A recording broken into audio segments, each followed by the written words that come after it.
여러분 안녕하십니까? 우리가 보통 뼈가 부러져서 병원에 가면요. 의사가 엑스레이 사진을 딱 띄워놓고 설명을 해주잖아요. 네, 아주 잔인할 정도로 명확한 흑백의 세계를 보여주죠. 맞아요. 뼈가 부러졌거나 아니면 안 부러졌거나 그 중간은 절대 없습니다.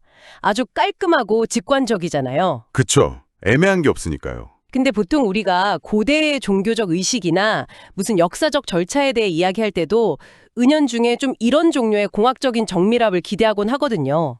정해진 규칙을 철저하게 지켰는가? 아니면 어겼는가? 약간 이런 식으로 흑백 논리로 접근하죠. 네, 맞습니다. 사실 그 명확함이 우리한테 묘한 안도감을 주기 때문일 거예요. 그냥 절차대로만 완벽하게 해내면 매뉴얼에 쓰인 대로만 따라가면 안전할 거라는 일종의 통제감을 원하니까요. 아, 통제감. 그거 진짜 공감되네요. 그런데 오늘 우리가 깊이 있게 탐구할 자료가 고대 이스라엘의 역사적 기록인 역대하 30장인데요. 네. 이 세계로 딱 들어가 보면 그 엑스레이 기계가 완전히 고장나 버린 것 같은 진짜 황당한 상황이 펼쳐집니다. 아주 엉망진창이죠. 맞아요. 우리가 마주하게 될 이 고대의 사건은 그야말로 아주 탁하고 혼란스럽고 매뉴얼 따위는 형체도 없이 사라져버린 엄청난 스캔들에 가깝거든요. 한마디로 완벽한 절차적 붕괴 현장이라고 부를 수 있겠네요. 절차적 붕괴요? 네. 하지만 동시에 그 붕괴가 만들어낸 아주 놀라운 결과물이기도 하고요. 여러분, 오늘 다룰 이 문헌은 절대 무슨 먼지 쌓인 고리타분한 종교 행사의 나열이 아닙니다. 히스기야라는 한 왕이 주도한 거대하고 막 일정은 하염없이 지연됐고 심지어 당시 사회에서 가장 신성하게 여겨지던 절대 규칙마저 통째로 파괴해버린 국가적 축제에 관한 이야기거든요. 네, 진짜 파격적인 사건이죠. 이번 탐구의 미션은 명확합니다. 엄격한 완벽주의나 절차적 정당성 대신에 좀 불안정하더라도 사람과 화합을 최우선으로 선택했을 때 과연 조직과 공동체에 어떤 폭발적인 변화가 일어나는지를 분석해보는 겁니다. 이게 조직의 리더십이나 인간 본성의 가장 깊은 곳을 건드리는 아주 날카로운 통찰을 담고 있는 텍스트거든요. 그러니까요. 지금 뭐 운전석에서 혹은 책상 앞에서 이 대화를 듣고 계신 여러분도 아마 직장에서 되게 수많은 부서가 얽힌 까다로운 프로젝트를 기획하고 계실 수도 있고요. 네, 아니면 오랫동안 좀 껄끄러웠던 가족 관계를 억지로라도 봉합하려고 애쓰고 계실 수도 있죠. 맞아요. 아니면 더 이상 아무 의미도 안 남은 그 낡은 사내 관행이랑 외롭게 싸우고 계실지도 모릅니다. 그렇다면 오늘 이 엉망진창이었던 고대의 축제 이야기가 여러분에게 아주 예리한 통찰을 제공할 겁니다. 확실히 그럴 겁니다.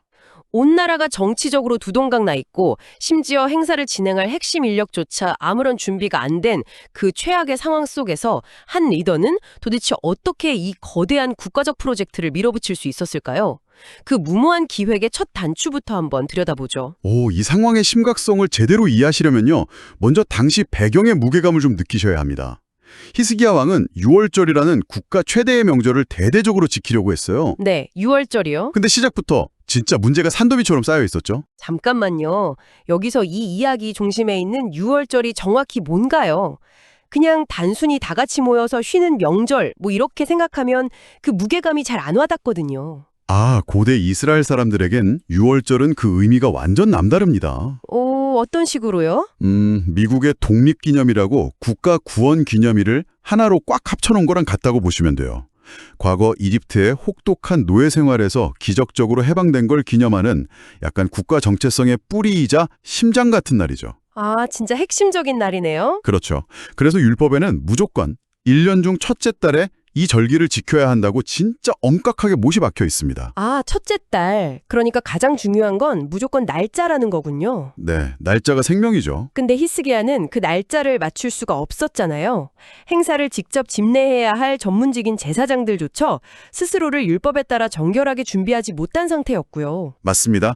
게다가 전국 각지에 흩어진 백성들도 예루살렘에 제때 모일 수 없는 그런 아주 물리적인 한계에 부딪혀 있었죠. 보통 직장에서도 이런 총체적 난국이면 리더의 선택지가 딱 두 개로 좁혀지잖아요. 절차를 무시하고 무리해서 일정대로 막 강행하다가 대형 사고를 치거나. 네, 아니면 뭐 올해는 여건이 안 되니까 내년에 제대로 잘 준비해서 합시다 하고 그냥 포기해버리는 거죠. 그쵸. 덮어버리죠, 보통. 근데 어느 쪽이든 정치적 부담이 엄청 크단 말이에요. 엄청나죠. 하지만 여기서 히스기야 왕이랑 지도자들 그리고 회중은 아주 실용적이고 유연한 결정을 내립니다. 어떤 결정이었죠? 국가 최고 법령에 명시된 그 절대적인 날짜를 과감히 틀어서 행사를 2월, 그러니까 두 번째 달로 딱 한 달 연기해버린 거예요. 와, 이거 진짜 파격적이네요. 비유하자면 오랫동안 사이가 완전히 틀어진 먼 친척들까지 예외 없이 전부 다 부르는 초대형 가족 모임이나 아니면 서로 기업 문화가 완전히 다른 두 회자의 대규모 합병 파티를 기획하는데 네, 어떻게든 진짜 단 한 명도 빠짐없이 다 모이게 하려고 디데이 자체를 한 달 뒤로 훅 밀어버리는 강수를 둔 거네요. 정확한 비유입니다. 그리고 보발군, 그러니까 전령들을 보내서 남쪽 부엘세바부터 북쪽 끝 단까지 온 나라를 돌면서 초대장을 돌리게 하잖아요. 편지 내용도 뭐 빙빙 돌리지 않고 엄청 직설적이더라고요. 조상들처럼 고집 피우지 말고 돌아오라 이렇게요. 여기서 당시 이스라엘의 정치적 지형을 절대 간과하시면 안 됩니다. 정치적 지형이요? 좀 복잡했나요? 엄청 복잡했죠. 나라는 이미 북이스라엘이랑 남유다로 두 동강이 나 있었고요. 심지어 북쪽은 그 강력한 아스르 제국의 짓밟힘을 당해서 진짜 끔찍한 타격을 입은 상태였거든요. 아, 외세에 완전히 유린당한 거군요. 맞아요. 편지 내용 중에 보면 아스로 왕의 손에서 벗어난 남은 자들이라고 언급하는 대목이 딱 나와요. 이걸 보면 북쪽 사람들의 상실감이나 패배감이 당시에 얼마나 뼈저렸을지 짐작할 수 있죠. 약간 정치적으로나 심리적으로 완전히 갈기갈기 찢겨진 그 적대적 상대한테 남쪽 리더인 히스기야가 불쑥 손을 내민 셈이네요. 네, 자존심 상할 수도 있는 상황이죠. 하지만 현실은 뭐 영화처럼 낭만적이지가 않았잖아요. 초대장 반응이 어땠나요? 전령들이 에브라임, 므낫세, 스불론 이런 북쪽 지방을 막 부지런히 다녔는데 다녔죠. 근데 돌아온 건 진짜 차가운 무관심을 넘어서는 엄청난 조롱이랑 비웃음이었습니다. 솔직히 리더 입장에서 한번 생각해보면요. 이렇게 전국구로 공개적인 조롱을 받는다는 건 이거 엄청난 정치적 자살 행위 아닌가요? 유다 내부에서도 야, 거봐라. 굳이 왜 저렇게 적대적인 지역까지 초대장을 뿌려서 왕의 체면을 구기냐. 이런 거센 비판이 막 쏟아졌을 텐데요. 겉보기엔 진짜 기획의 완전한 실패 같죠? 근데 이걸 심리적인 관점에서 보면 이 거친 조롱은 아주 강렬한 방어 기제가 발현된 걸로 볼 수 있습니다. 아, 방어 기제요? 네, 오랫동안 분열되어 있었고 자신들의 삶의 터전엔 이미 외세에 짓밟혀서 다 망가졌잖아요. 그쵸. 상처가 크죠. 근데 갑자기 남쪽에서 떵떵거리는 왕이 나타나서 우리가 남이냐? 우리 다 같이 모여서 성대하게 축제를 열자. 이러니까 그 억눌렸던 반발심이랑 자격지심이 확 치솟는 게 당연하죠. 너무 아픈 상처를 정면으로 확 찔린 거예요. 아, 그러니까 자존심이 상하고 좀 두려우니까 일단 비웃음으로 쳐내서 자신들을 보호하려고 했던 거군요. 맞습니다. 하지만 히스기야는 그 조롱에 흔들리거나 막 분노하지 않았어요. 오, 보통 리더면 욱할 텐데요. 만약 자신의 체면에만 얽매이는 좀 속 좁은 리더였다면 당장 무력을 동원하거나 아니면 초대장 다 걷어들이고 보복을 했겠죠. 당연하죠. 너네 오지 마. 이랬겠죠. 근데 여기서 우리가 진짜 주목해야 할 되게 매력적인 포인트가 뭐냐면요. 그 쏟아지는 조롱 속에서도 북쪽의 아셀, 므낫세, 스불론 지역에서 아주 소수가 스스로 겸손해져서 예루살렘으로 찾아왔다는 사실입니다. 아, 네. 기록에 보면 11절에 몇 사람이 스스로 겸비하여 예루살렘에 이르렀고 이렇게 아주 담담하게 적혀 있거든요. 그렇죠. 네, 거기다 하나 더해서 남쪽 유다 사람들의 반응도 굉장히 흥미로워요. 남쪽 사람들은 어땠는데요? 12절을 보시면 이런 외부의 엄청난 무시랑 조롱, 그리고 되게 어수선한 반대 속에서도 유다 백성들은 일심으로 왕의 명령을 따랐다고 딱 기록되어 있습니다. 와, 일심으로요. 네, 리더가 완벽주의나 그 얄팍한 체면을 내려놓고 상대를 향해서 유연성을 딱 발휘했을 때 내부의 결속력은 오히려 압도적으로 강해진다는 걸 생생하게 보여주는 대목이죠. 이거 진짜 직장 생활에서도 많이 느끼는 부분이에요. 실패를 두려워하지 않고 딱 던진 초대장 하나가 결국 미세하지만 아주 확실한 변화의 씨앗을 뿌린 셈입니다. 맞습니다. 그렇게 조롱을 뚫고 초대에 응한 소수의 북쪽 사람들이랑 또 아주 똘똘 뭉친 남쪽 유다 백성들이 예루살렘에 모이면서 마침내 우여곡절 끝에 역사적인 축제가 시작되잖아요. 드디어 시작되죠. 한 달이나 연기된 이 행사에 사람들이 구름대처럼 몰려들었습니다. 근데 이 수많은 인파가 뿜어내는 뜨거운 축제 현장이 곧바로 정말 상상조차 못했던 절대규칙 위반이라는 거대한 암초에 쾅 하고 충돌하고 말거든요. 네, 진짜 기껏 사람들을 모아놨는데 파국으로 치닫게 되는 위기죠. 2월의 무교절을 지키기 위해서 예루살렘에 엄청난 인파가 모였잖아요. 텍스트에서도 심히 큰 회라고 표현할 정도였고요. 네, 엄청난 규모였죠. 근데 여기서 하나 좀 짚고 넘어가고 싶은 게 6월절은 아까 설명해 주셔서 알겠는데 그럼 무교절은 대체 뭔가요? 어떤 의식이죠? 직후부터 일주일 동안 누룩, 그러니까 이스트가 전혀 안 들어간 되게 퍽퍽하고 납작한 빵을 먹는 절기예요. 아, 맛없는 빵을 먹는 거군요. 네. 그러면서 과거 조상들의 고난이랑 탈출할 때의 그 급박함을 몸으로 직접 기억하는 거죠. 보통은 6월절 하루랑 무교절 일주일을 하나로 쫙 묶어서 가장 큰 단일 축제로 지켰습니다. 그러니까 일주일 내내 이어지는 되게 거대한 국가적 의식이군요. 그쵸. 그 수많은 인파가 예루살렘에 도착해서 제일 먼저 한 일 보니까 엄청난 대청소더라고요. 도시 곳곳에 막 골칫거리로 방치되어 있던 이방신의 제단들, 향단들, 이걸 백성들이 자발적으로 모조리 뜯어내서 기드론 시내라는 곳에 내다 버리잖아요. 네. 그동안 도시에 쌓여있던 눈에 보이는 불순물들을 백성들이 물리적으로 확 치워버린 거죠. 외적 정결을 달성하기 위한 엄청난 에너지가 폭발한 겁니다. 야, 현장 분위기가 진짜 한껏 고조됐겠어요. 자, 이제 우상들도 다 치웠으니까 이 깨끗해진 도시에서 메인 행사를 거룩하게 시작하자. 이렇게 된 거잖아요. 네, 완벽한 세팅이 된 거죠. 그래서 2월 14일에 드디어 메인 이벤트인 6월절 양을 잡습니다. 근데 진짜 바로 여기서 믿을 수 없는 대형 사고가 빵 터집니다. 아주 치명적인 사고였죠. 에브라임, 므낫세, 이사갈, 스불론에서 온 무리. 그러니까 아까 그 거센 조롱을 뚫고 먼 길을 찾아왔던 그 약간 이방인이나 다름없는 친척들이 자기 자신을 율법대로 정결하게 하지 않은 상태로 그 가장 거룩한 6월절 양을 그냥 덥석 먹어버린 겁니다. 네, 율법에 기록된 절대 규례를 정면으로 박살 내버린 거죠. 율법 파견해요, 완전히. 또 정결의식에 되게 근본적인 메커니즘을 하셔요. 아, 그냥 손 안 씻고 밥 먹은 느낌이 아닌가요? 절대 아닙니다. 현대인들은 정결이라고 하면 단순히 목욕제계나 약간 도덕적인 깨끗함 이 정도를 떠올리잖아요. 그렇죠. 근데 당시 사람들에게 신의 임재는 눈에 안 보이지만 엄청난 파괴력을 가진 아주 물리적 에너지였어요. 물리적 에너지요? 네, 이를테면 고농도의 방사능과 같은 그런 개념으로 인식됐거든요. 와, 방사능이요? 그냥 예의 범절을 지켜야 한다, 넥타이 매야 한다 이런 수준이 아니었군요. 네, 훨씬 생존에 직결된 치명적인 문제였죠. 결례나 성결이라고 부르는 이 정결의식은 단순한 샤워가 아니고요. 그 엄청난 신의 방사능 에너지에 접근하기 위해서 반드시 착용해야만 하는 일종의 특수 방사능 방호복 같은 거였습니다. 아, 방호복이요? 네, 그러니까 자격 없는 자가 방호복을 안 입고 거룩한 성물에 멋대로 접촉하는 건 신의 권위를 모독하는 걸 넘어가지고 본인 스스로 즉각적인 죽음을 초래하는 행위였어요. 와, 그 방사능 방호복 설명을 들으니까 단번에 확 와닿네요.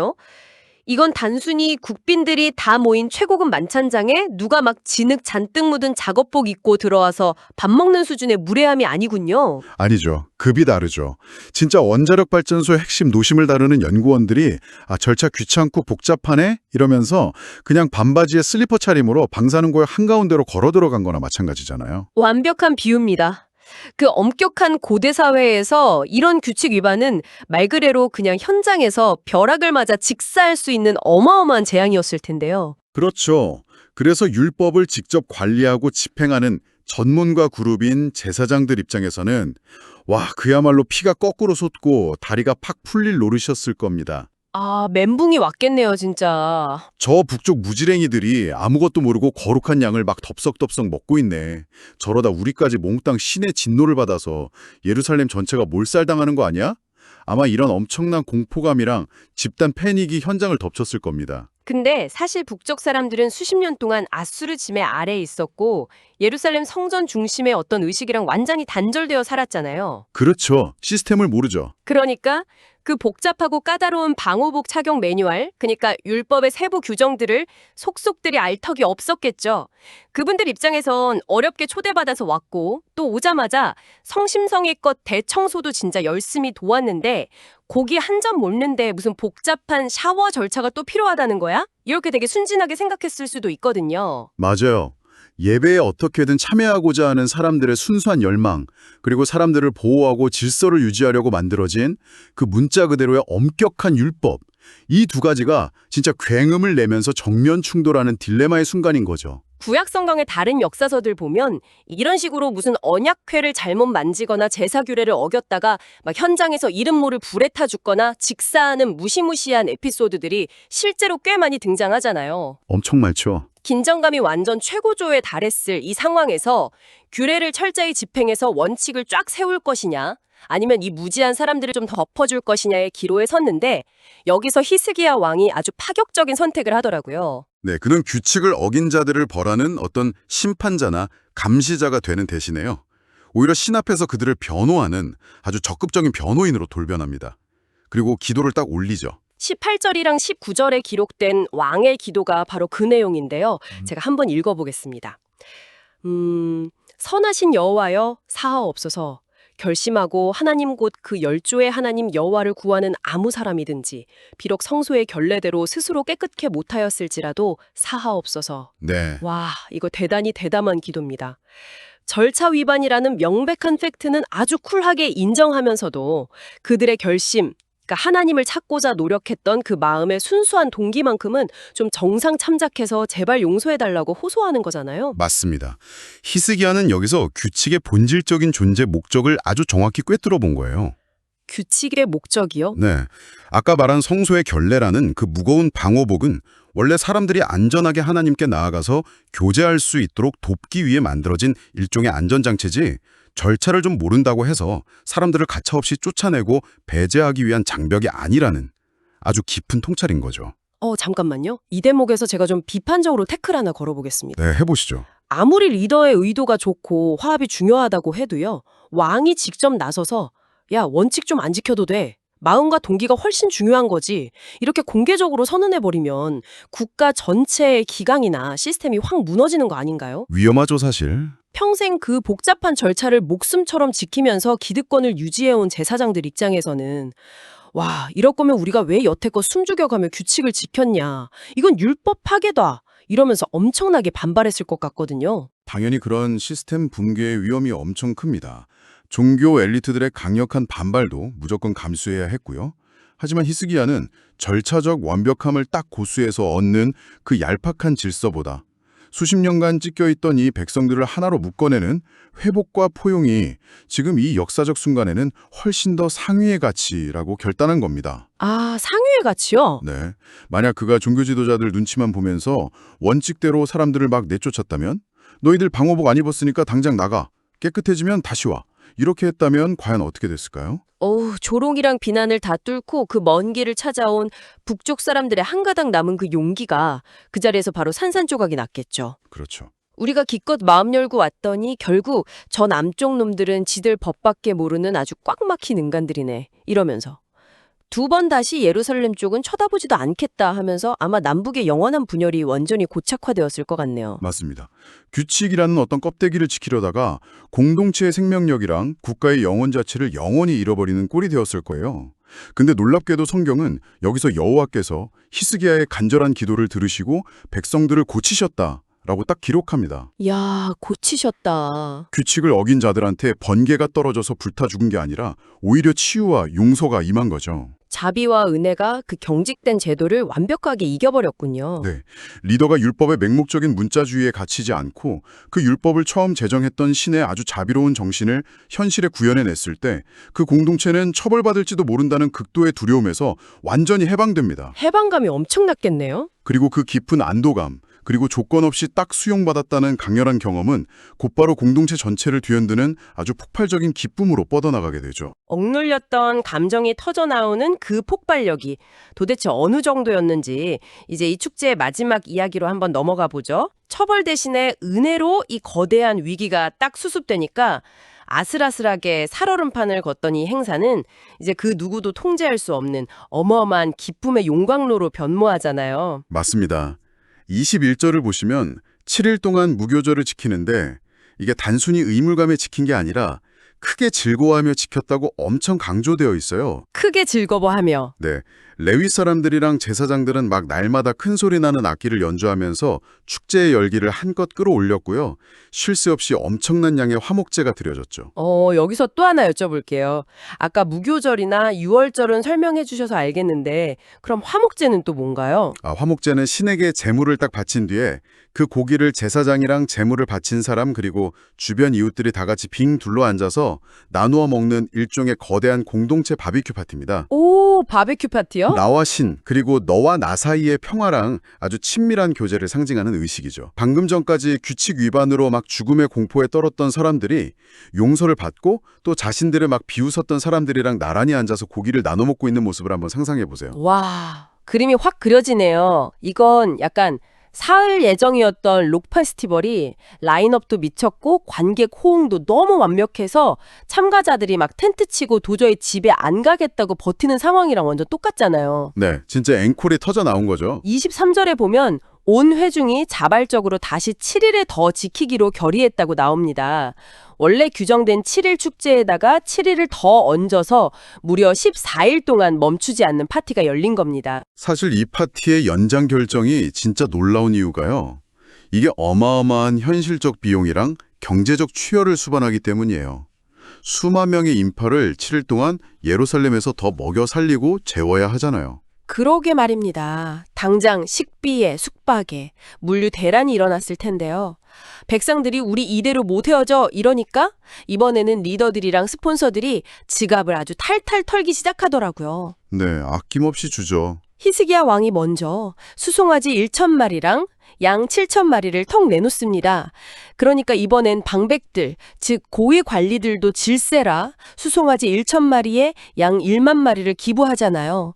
위에서부터 아낌없이 자신의 부를 짝쪽에서 내어주는 진짜 리더십이 폭발한 거죠. 그러니까 사람들의 거센 조롱으로 시작해서 규칙 위반이라는 아주 치명적인 절차적 위기를 겪었던 그 엉망진창의 행사가 이스라엘 역사상 가장 성대하고 풍성한 파티로 끝을 맺은 겁니다. 진짜 반전이네요. 26절의 묘사가 이 모든 상황을 아주 압축해서 보여주는데요.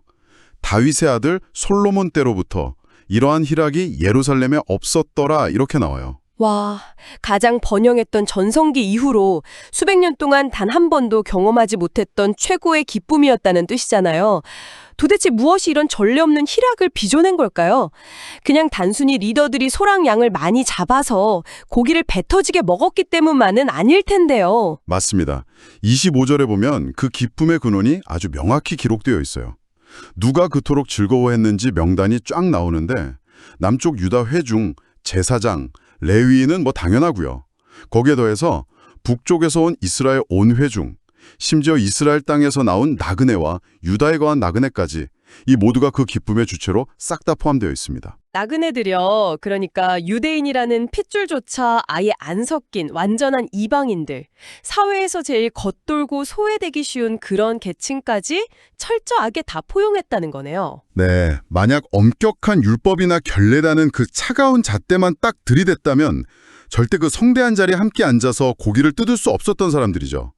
자격 없는 자들을 넉넉히 품어준 관대한 수용과 은혜, 그리고 서로의 불완전한 상태랑 약점을 있는 그대로 용납했을 때 그 기계적인 완벽주의로는 결코 도달할 수 없었던 진정한 화학적 결합이 딱 완성된 겁니다. 아, 화학적 결합. 마지막에 제사장들의 축복 기도가 하늘에 상달되었다는 구절이 나오는데 비록 절차는 좀 엉망진창이었지만 서로를 깊이 품어준 이 축제를 신 역시 완벽하게 기뻐하고 인정하셨다는 최고의 결말인 거죠. 와, 정말 대단한 서사입니다. 자, 지금까지 우리가 숨가쁘게 파헤친 이 장대한 이야기를 이제 여러분의 현실로 한번 가져와 보죠. 시작부터 쏟아진 사람들의 비웃음, 절대로 맞출 수 없었던 물리적인 날짜의 압박, 준비되지 않은 실무진들, 그리고 목숨과 직결된 가장 신성한 룰의 위반까지. 사실 이 프로젝트의 모든 지표는 완벽한 참생, 실패를 가리키고 있었잖아요. 그렇죠. 풍망의 조건은 다 갖췄었죠.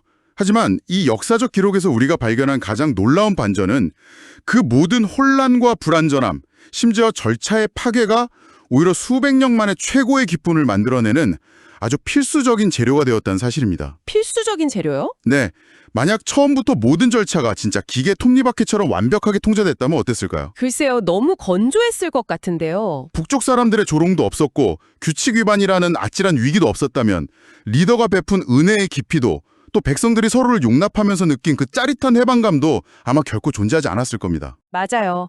융통성 없는 철저한 완벽주의는 오히려 조직의 생명력이랑 사람들의 화합을 말라 죽게 하지만 때로는 우리의 약점을 투명하게 드러내고 견고한 룰을 좀 유연하게 구부릴 때 상상을 초월하는 시너지와 기쁨이 폭발한다는 걸 진짜 뼈저리게 보여주는 거죠. 네, 깊이 공감합니다. 지금 묵묵히 이 대화를 듣고 계신 청취자 여러분에게 마지막으로 한 가지 묻고 싶습니다. 여러분의 삶에서, 그 치열한 직장에서, 혹은 꽉 막힌 인간관계 속에서 당신이 지금 기계처럼 꽉 엉켜지고 있는 그 절차나 규칙은 대체 무엇입니까?